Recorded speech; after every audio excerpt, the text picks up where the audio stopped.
Assalamualaikum warahmatullahi wabarakatuh. Nah, selamat pagi anak ibu semua. Bagaimana kabarnya hari ini? Alhamdulillah, luar biasa, penuh semangat. Allahu Akbar. Yes, yes, yes. Nah, jadi anak ibu, anak kelas 4 dan kelas 5 hari ini belajarnya bergabung dengan ibu. Dikarenakan anak kelas 5 Bapak Adi tidak masuk kelas. Jadi karena itu kelas 5 bergabung dengan kelas 4. Ya, jadi sebelum mulai pembelajaran hari ini, kita berdoa terlebih dahulu. Siapa nih yang akan memimpin? Kelas 5 atau kelas 4? Oke, kelas 4 ya. Ayo, ayo.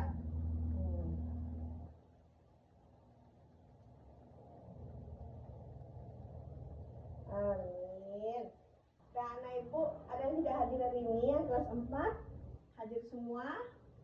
Oke, bagus. Yang kelas 5 bagaimana? Ada yang tidak hadir? Tidak hadir satu orang, kemana? Kemana temannya ketua kelas? Oh, sakit. Oke, ya Bapak ya anak ibu ya. Dah, hari ini anak ibu, anak kelas 4 belajar tentang bahasa Indonesia. Dan yang kelas 5 belajar tentang IPA. Nah, anak-anak semua, siapa tadi pagi yang berangkat sekolahnya jalan kaki? Jalan kaki ada? Ya, banyak ya. Yang pakai sepeda ada enggak? Yang pakai sepeda? Ada juga. Jadi anak ibu olahraga ya tiap pagi ya, bergerak. Jadi anak ibu ke sekolahnya ada yang jalan kaki, ada yang naik sepeda, dan ada yang diantar sama orang tuanya. Nah, anak ibu, kira-kira apa yang bisa membuat anak ibu bisa bergerak? Karena punya kaki, iya. Karena apa lagi? Karena punya energi, iya, iya juga. Karena apa lagi? Karena sudah makan, iya. Karena sudah makan, jadi membuat anak ibu berenergi.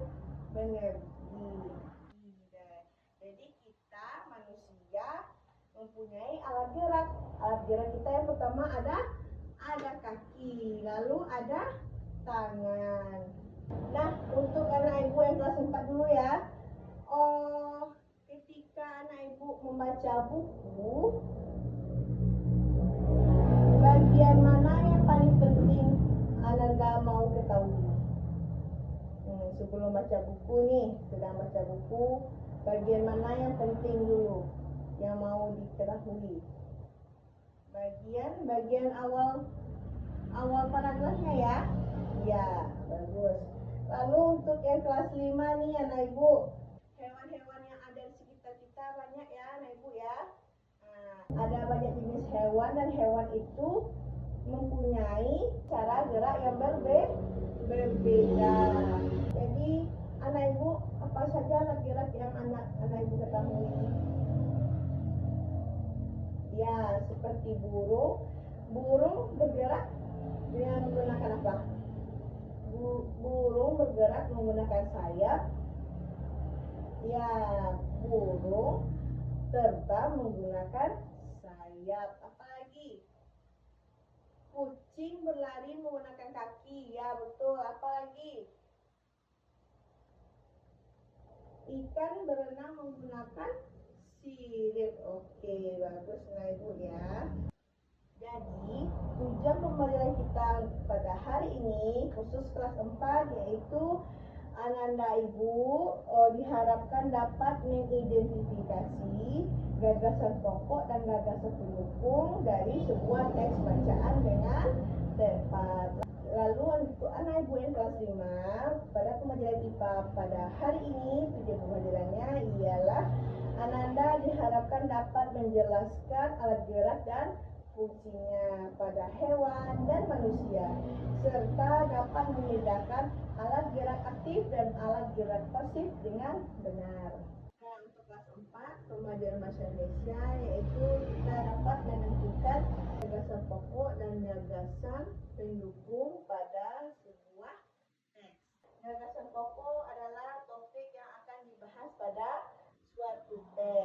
Sedangkan gagasan pendukung adalah uraian atau informasi tambahan pada suatu bacaan atau teks.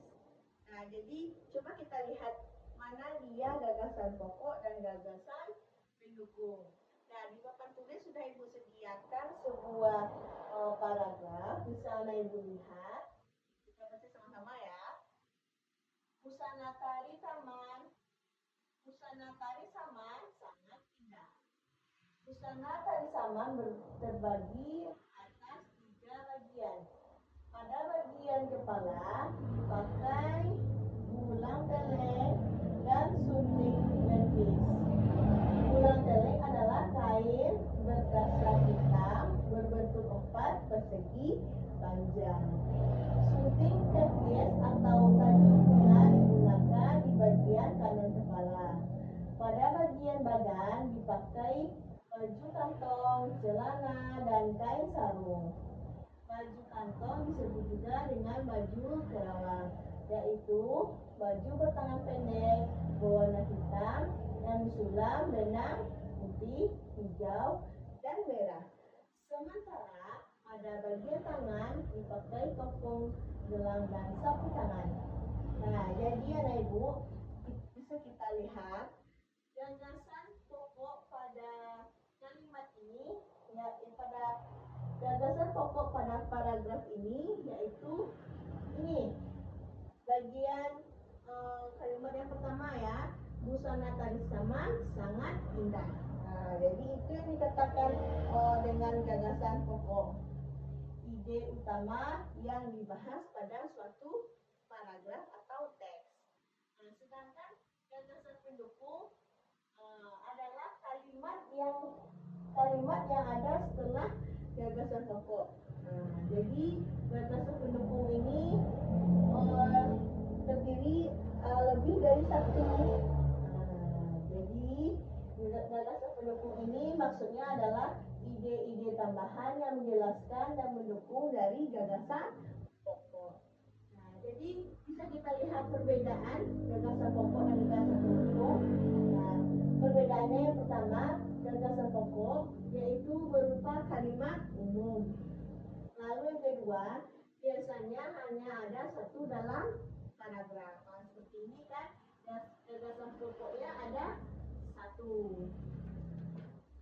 Lalu gagasan pokok dapat berdiri sendiri meskipun kalimat lain dihilangkan. Nah, jadi maksudnya adalah ini bisa kita lihat gagasan pokok itu bisa berdiri sendiri.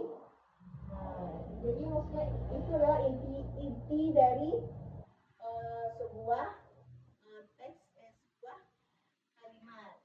Nah, lalu pada gagasan pendukung perbedaannya yaitu berupa kalimat khusus spesifik yang jumlahnya lebih dari satu dalam paragraf. Bisa anak ibu lihat. Jadi ini adalah kalimat gagasan pendukung. Lalu tidak dapat berdiri sendiri. Jika kalimat lain dihilangkan, maka paragrafnya akan semua dan tidak utuh. Jadi pada sebuah paragraf atau teks, kalau tidak ada gagasan pokok, dia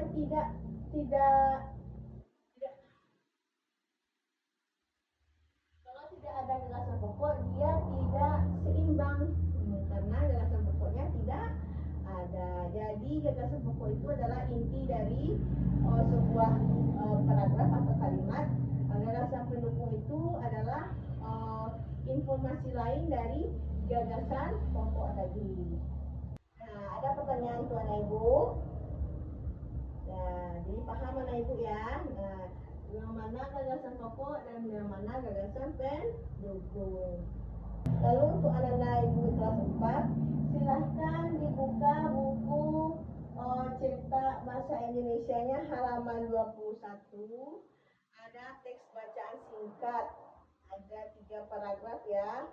Nah, lalu anak ibu coba secara mandiri untuk mengidentifikasi gagasan pokok dan gagasan pendukung pada setiap paragraf di buku catatannya. Ayo silakan ambil buku catatannya ya. Nah, ibu tunggu sekitar 10 menit ya.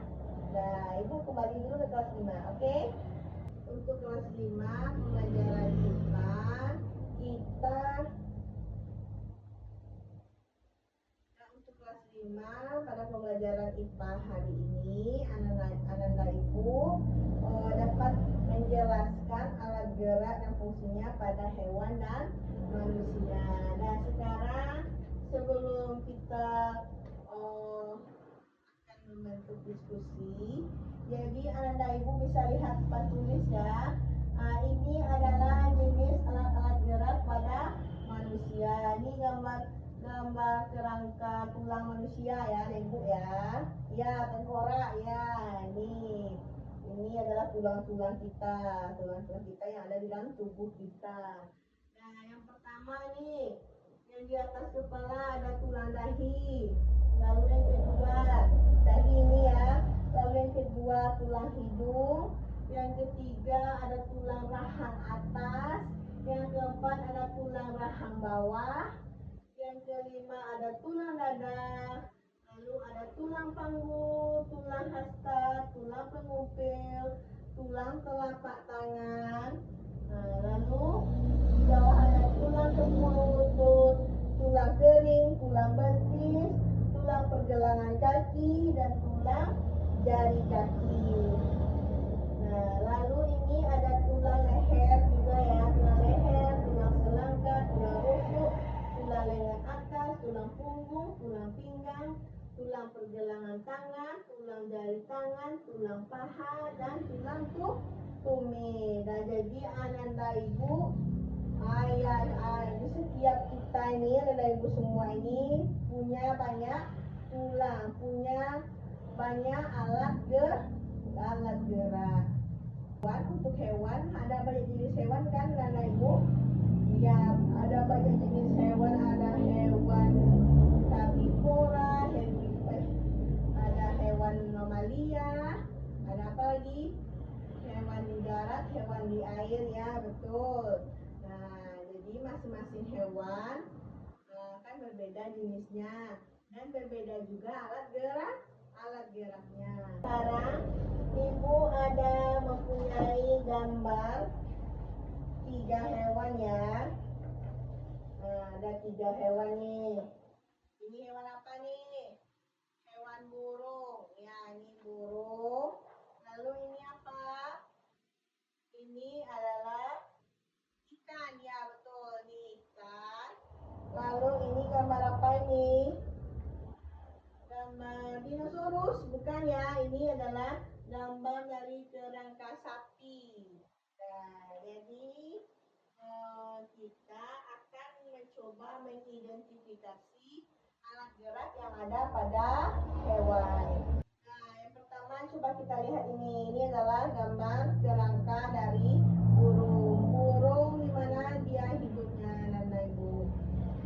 Burung, dia bergeraknya bagaimana? Bergeraknya dengan cara terbang. Terbangnya menggunakan apa? Menggunakan sayap. Ya, betul ya. Burung terbang menggunakan sayap. Jadi sayap itu adalah alat gerak dari burung. Nah, bisa Ibu lihat ini ada gambarnya.